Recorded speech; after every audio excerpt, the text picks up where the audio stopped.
திருப்புகழ் 766. ஊனத் தசை தோள்கள் சுமந்த காயப்புதி மாய மிகுந்த ஊசல் சுடு நாறு குரம்பை மறை நாளும் ஓதப்படு நாலு முகந்தனால் உற்றிடு கோலம் எழுந்து ஓடி தடுமாறி உழன்று தளர்வாகி கூனித்தடியோடு நடந்து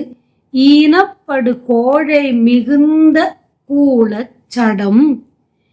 ஈதை உகந்து புவி மீதே கூசப் பிரமாண பிரபஞ்ச மாயக் கொடு நோய்கள் அகன்று கோலக் கழலே பெற இன்று அருள்வாயே. சேனக் குரு கூடலில் அன்று ஞானத் தமிழ் நூல்கள் பகர்ந்து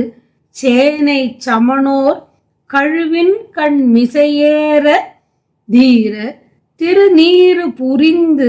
மீனக் கொடியோன் உடல் துன்று தீமை பிணி தீர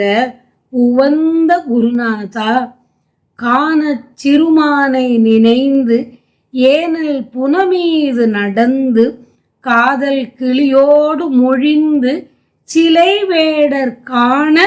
கனியாக வளர்ந்து ஞானக் குரமானை மணந்து காழிப்பதி மேவி உகந்த பெருமாளே. சிலை வேடர் காண கனியாக வளர்ந்து ஞானக் குரமானை மணந்து காழிப்பதி மேவி உகந்த பெருமாளே. சேனன் என்ற பட்டப்பெயரை உடைய சமண குருமார்கள் இருந்த மதுரைப்பதியில் அக்காலத்தில் ஞான தமிழ் நூல்களான தேவாரப் பாடல்களை பாடி கூட்டமான சமணர்கள் கழுவில் ஏறுமாறு சேனை சமணோர் கழுவின் கண் மிசை ஏற திடத்துடன் திருநீற்றை அழித்து பரப்பி மீன்கொடி உடைய கூன்பாண்டியனின் உடலில் சேர்ந்த கொடிய வெப்பு நோய் நீங்க அருள் சுரந்த குருநாதனே. திருநீறு புரிந்து மீனக் கொடியோன் உடல் துன்று தீமை பிணி தீர உவந்த குருநாதா வள்ளிமலை காட்டில் இருந்த சிறிய மானான வள்ளியை எண்ணி திணைப்புனத்தின் மீது நடந்து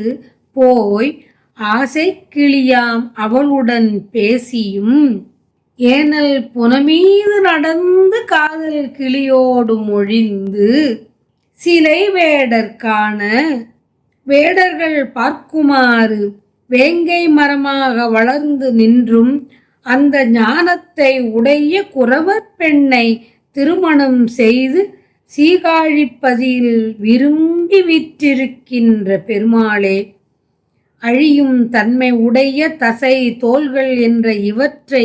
சுமக்கும் உடல் சுமை மாயம் மிக்கது, பதமழியும் தன்மையுடன் கூடியது,